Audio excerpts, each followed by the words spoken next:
The wind screamed across the open plain, tugging at the worn shawl wrapped tight around Eliza Jane Carrington's shoulders. Her fingers, stiff and numb, clutched the fabric as if her grip alone could keep the storm from stealing what little warmth she had left.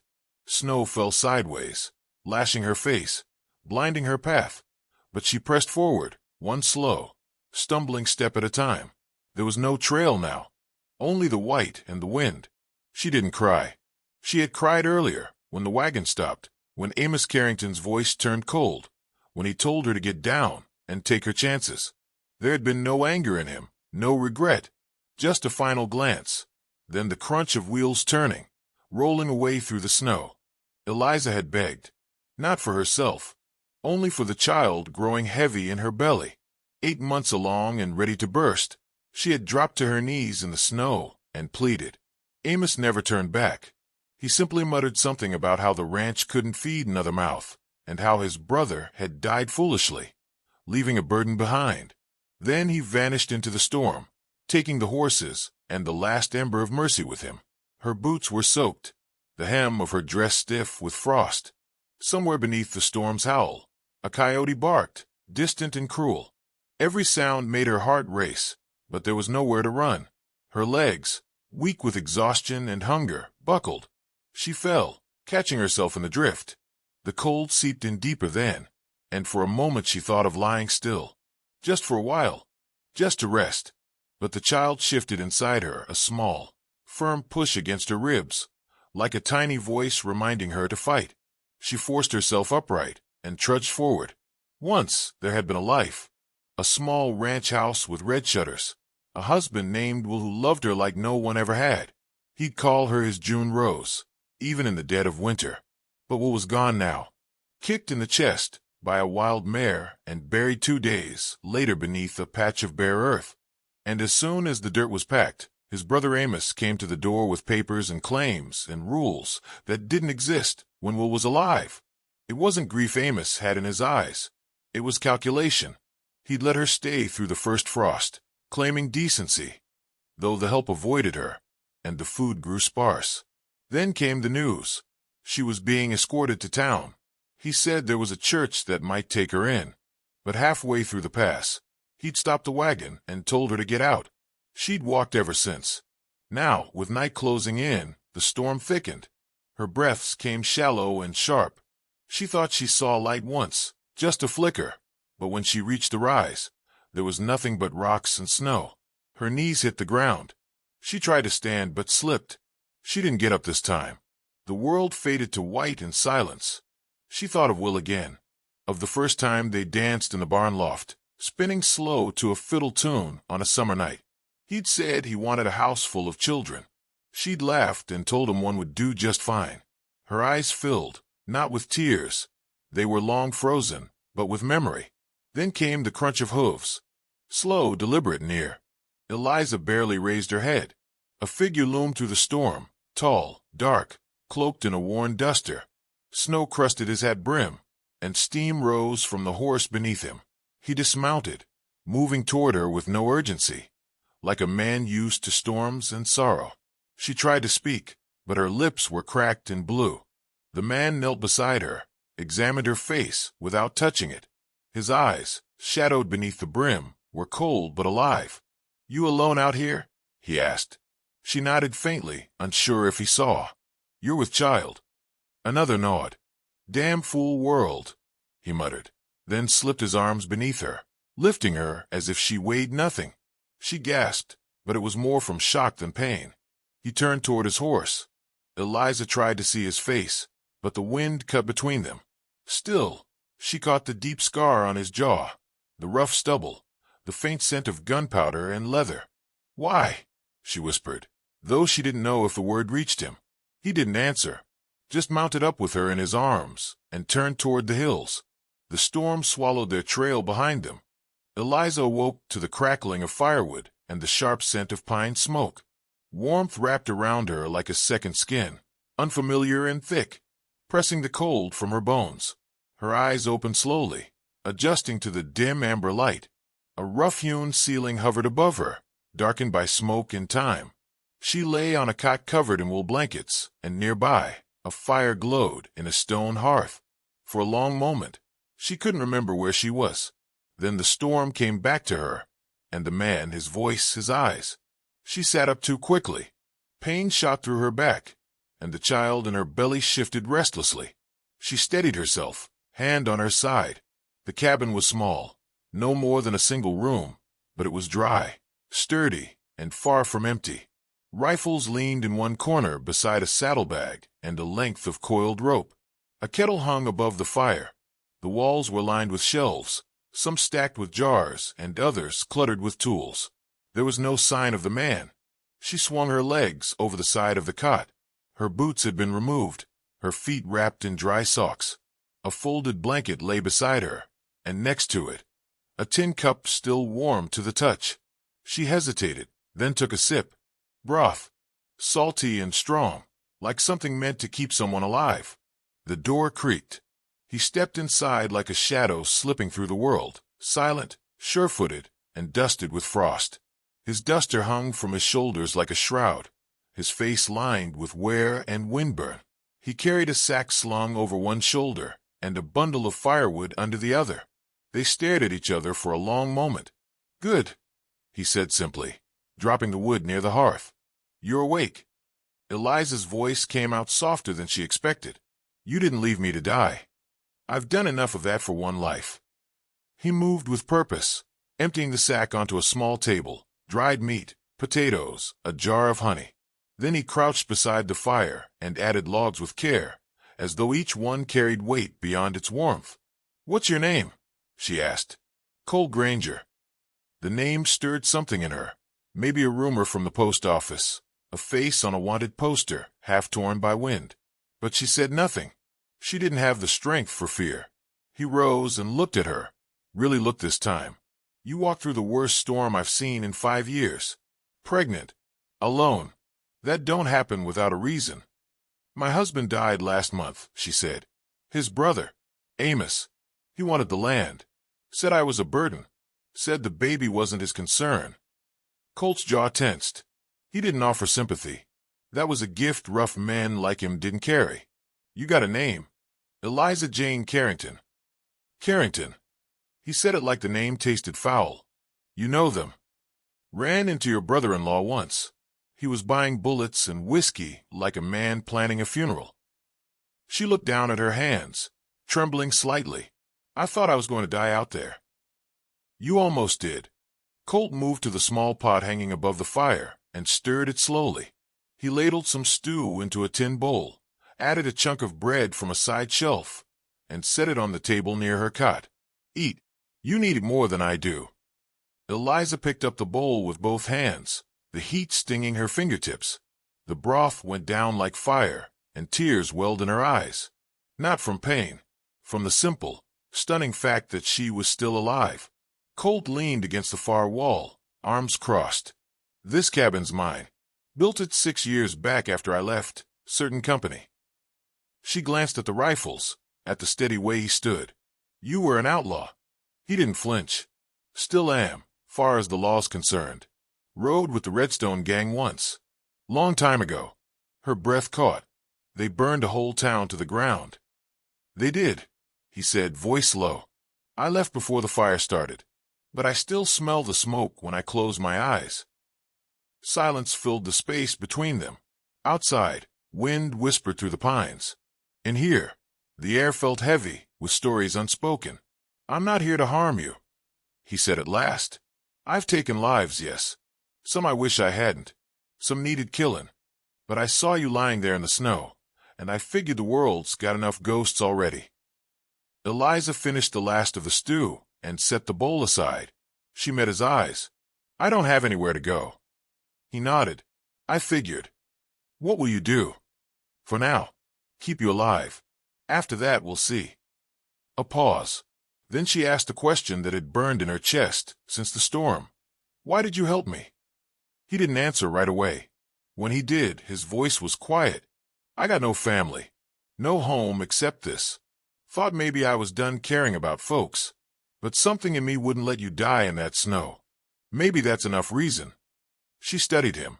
Colt Granger was not a kind man by any preacher's definition, But in the firelight, there was something human in him.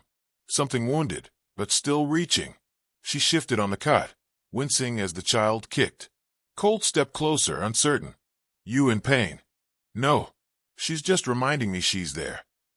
His brow lifted. I feel it. It's a girl. He nodded, and for a flicker of a moment, his face softened. Then the wind shifted again, and he turned toward the door. His hand moved near his hip, where a revolver hung like a natural part of him. Storm's easing, he said, but that don't mean trouble won't come. A man like Amos Carrington don't give up what he wants easy. Eliza watched him scan the tree lean through the window slit. The warmth of the fire no longer masked the danger. It only made the cabin feel more fragile. She pulled the blanket tighter around her shoulders. You think he'll come? Cole didn't answer. He just closed the latch on the door and threw another log on the fire. Behind him, shadows stretched long across the floor. It began with silence, too complete to be natural. The wind had died sometime before dawn, and with it, the constant groaning of pines and snow-laden boughs. In its place came stillness, heavy and listening, as if the whole mountain were holding its breath. Colt Granger rose before the light reached the horizon, already dressed, his boots muffled by the furs he'd laid on the cabin floor. Outside, the snow gleamed under a pale moon, unbroken except for his tracks from the day before. He moved like a man expecting death, slow and exact. He checked the traps he'd set along the perimeter, strings of wire and simple snares, not meant to kill, only to warn. Then he fed the horse and returned inside to stoke the fire. Eliza was awake, her eyes tracing him, sharp despite the strain written in her face. Her skin was pale, nearly translucent, and her breaths came deeper now, more labored. It's time, she said simply. Colt nodded. He had seen enough births to know the signs. I'll do what I can. You don't have to. She gritted her teeth as a wave of pain seized her. I've delivered foals and calves. Can't be too different. He crouched beside her, reached for her hand. It was trembling, different enough. A cry escaped her lips, not loud, but raw. Colt dipped a cloth in warm water and pressed it to her brow. Outside, the air thickened with coming light, and with it, the sound he'd been waiting for. Hooves. Not one. Several. Colt stood. His jaw tightened. He pulled back the hide covering the narrow window slit. Movement flickered through the trees. Dark figures, 5 maybe 6, riding slow, quiet, like men who didn't need to announce themselves. Amos Carrington was among them. That much was certain. He turned to Eliza. They've come. She didn't ask who. Her face darkened, eyes narrowing. Then we do this now. Colt threw open the trapdoor beneath the cot, revealing a dirt-walled root cellar no deeper than a coffin. Stay down there. It's dry and warm. You'll be safe until this passes. I won't fit much longer, she whispered, a hand pressed to her swollen belly. You only need to hold out long enough. She didn't argue further. He helped her down, laid a blanket across her, and handed her a revolver wrapped in a cloth. If they find you, I won't let them take her. They locked eyes for a moment, strangers no longer. Then Colt closed the trapdoor and pulled the cot back over it. By the time the first rider appeared at the tree lane, Colt had stepped outside, rifle slung across his back, hands at his sides. The lead horse snorted steam into the cold air. Amos Carrington sat tall in the saddle, a bearskin draped across his shoulders, his eyes calculating and cruel. Thought you might be dead, Granger, Amos called out. Disappointed. Amos chuckled. Only that you made it this far just to throw in with a worthless girl and her bastard brat. She's worth more than you and the 6 rats you brought combined. Another horse stepped forward, one of Amos's men, thick-jawed and trigger-happy. That's so. You planning to die for her? Colt didn't move. Only if you plan to kill her. You think you're the hero in this? Amos asked, dismounting. His boots sank deep in the snow. She's a squatter, nothing more. My brother didn't leave her a dime. She's got no claim. Colt stepped off the porch. She's got the truth. And she's got me. The gang spread out, surrounding the cabin. Their rifles were ready. Colt's fingers twitched near his belt. Time seemed to stretch like a wire pulled taut. Then Amos shouted, "Take him." The first shot came from the trees. Colt dropped flat, rolled to cover, and drew. His revolver barked thunder, dropping the thick-jawed rider where he stood. Blood steamed against the snow. Colt didn't wait for the others to catch up. He moved like a ghost through the smoke, his long duster swirling behind him, his gun hand steady. Another man screamed and went down, clutching his gut. Amos bellowed orders, returning fire. Bullets thudded into the cabin's side, splintering logs. Colt ducked behind a stump, took aim, and fired again. A third rider spun from his saddle, limp as rope. Then silence returned. 3 down. 3 left. The fourth man made a mistake, rushed too soon, gun blazing. Colt let him close the distance, then stepped from the shadows and shot him through the chest at 10 feet. The man crumpled, eyes wide, pistol slipping from his grasp. Amos cursed. "Damn you, Granger. She ain't worth this." Colt's voice was like gravel and steel. "That's where you're wrong." A scream erupted from inside the cabin. Colt froze. Eliza. The last 2 riders hesitated. One bolted. The other stayed, a lanky boy with a fresh scar and wild eyes. Colt shot him through the thigh before he could fire. The boy fell screaming, crawling toward the trees. Amos stood alone now. His gun was still holstered, his hand twitching near the grip. "I should have killed you years ago," he snarled. "You tried. That's why I left. You think you're some kind of savior now. You're still a killer. Ain't nothing changed." Colt's gun rose. "Maybe not, but I don't run from what I owe." Then Amos moved, fast and dirty, drawing low and shooting wide. Colt took a bullet in the shoulder, but fired through the pain. His shot hit Amos dead center, punching through fur and flesh and bone. Amos dropped. His eyes blinked once, uncomprehending, then stared at nothing. Colt staggered, pressing a hand to his bleeding shoulder. He made his way back into the cabin, smoke rising behind him. Eliza was screaming. Sweat poured from her face, her hands gripping the edges of the cot as if to anchor herself to the world. "It's coming," she gasped. Colt dropped to his knees, pain forgotten. He grabbed the cloth and water, speaking low and steady. "You're not alone. You hear me? Not anymore." She cried out again, her whole body convulsing. Time vanished. Only her pain, her strength, and Colt's rough hands catching the child as the storm within her broke. Then a cry, high, piercing, alive. Eliza sobbed, trembling with exhaustion and joy. Colt wrapped the baby in flannel, stared at the tiny face blinking up at him. "A girl," he said softly. "I told you." Eliza whispered, half laughing through her tears. The baby cried again, and Colt placed her gently in Eliza's arms. For a moment, the world outside the cabin ceased to exist. Then Colt slumped against the wall, breath coming ragged. "You're bleeding," she said, alarm returning. "I've bled worse." She gripped his hand. "You stayed. You fought for us."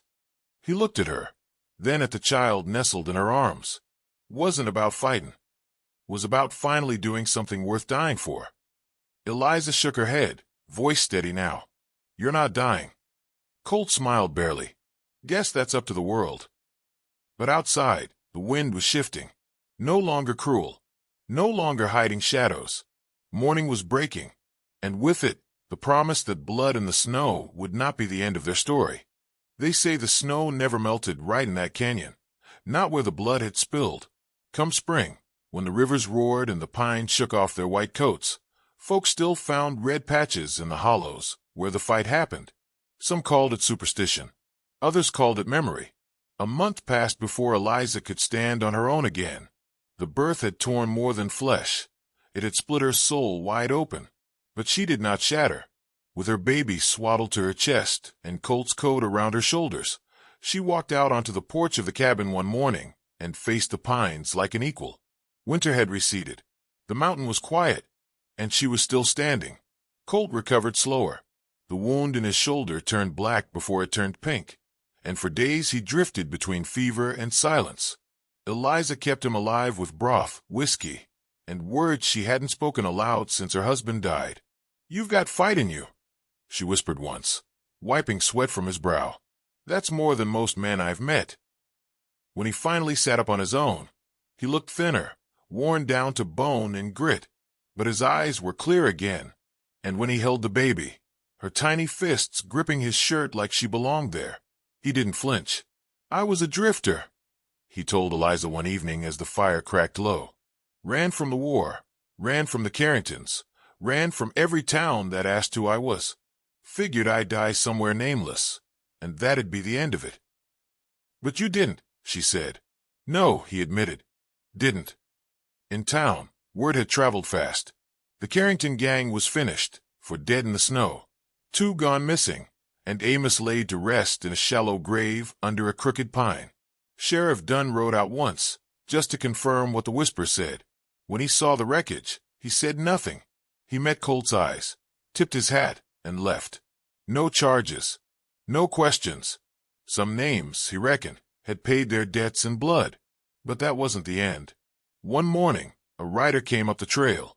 Not a thug or a lawman, but a woman in gray, her coat clean and her boots polished. She dismounted slow, careful. Her eyes were pale green, sharp as glass. "Mrs. Carrington," she said, "you've got something that belongs to the estate." Eliza didn't blink. "You're wrong about that. I'm the legal executor. The land, your husband's holdings, the mine, the cabin, it's all under dispute. With Amos dead, the matter's being reopened." Colt stepped forward, a rifle cradled in his arms. "You leave." The woman didn't move. "You think a gun scares me? Lawyers are worse than bullets." Eliza handed the baby to Colt. Then she stepped down the stairs, meeting the woman face to face. "You listen close," she said. "I gave birth in that cabin while men tried to kill me. I buried the father of my child without a headstone. I watched the law look the other way. This land is mine, not because of some paper or bloodline, but because I survived." The woman looked at her long, then nodded once slow. "I'll file it closed." She turned and rode off without another word. And just like that, the last of the Carringtons were gone. The canyon changed after that. Word spread downriver, into the towns and saloons, across card tables, and through broken-toothed gamblers' stories.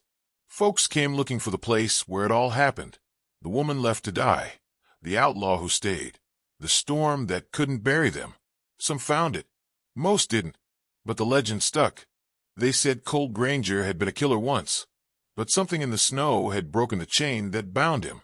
They said Eliza Carrington had ice in her veins and fire in her voice, and that no man who looked her in the eye ever tried to take what was hers. They named the girl Hope. She grew quick, strong, stubborn as a wild pony. She followed Colt into the woods before she could even speak, and by the time she was 5, she could shoot better than most men twice her size. Eliza taught her how to read and how to ride. Colt taught her how to listen, to wind, to trees, to the way a man breathes when he's lying. On her 10th birthday, she asked about the blood in the snow. Eliza told her the truth. All of it. Hope didn't cry. She nodded once and said, "Then it won't happen again." That night, they lit a fire big enough to be seen from the far ridge. Neighbors came with fiddle strings and old whiskey. And for the first time in years, the canyon echoed with laughter. Colt stood at the edge of it all, arms crossed, watching Eliza dance with her daughter. His smile was faint, but it was real. A young man approached him, wide-eyed. "They say you killed 6 men in one morning." Colt sipped from his flask. "They say a lot of things. Is it true you used to ride with Quantrill's raiders?" Colt's jaw tightened. "Might be. Or I might have just told folks that so they'd leave me alone." The boy chuckled nervously. "Well, what should I tell people?" Colt looked up at the stars, then down at the fire. "Tell him she lived," he said. "Tell him she wasn't supposed to, but she did. And everything that came after? That was her doing, not mine." The boy didn't understand, but he nodded anyway and wandered off. Colt stayed a little longer, until the moon rose and the wind shifted, bringing spring with it. Then he turned toward the cabin where Eliza waited, his shoulders still sore, his past still chasing shadows, but his heart, for the first time, not running. And in that canyon, where the snow once buried a broken man and a forgotten woman, a new story began, not with gunfire or vengeance, but with roots. Roots that held.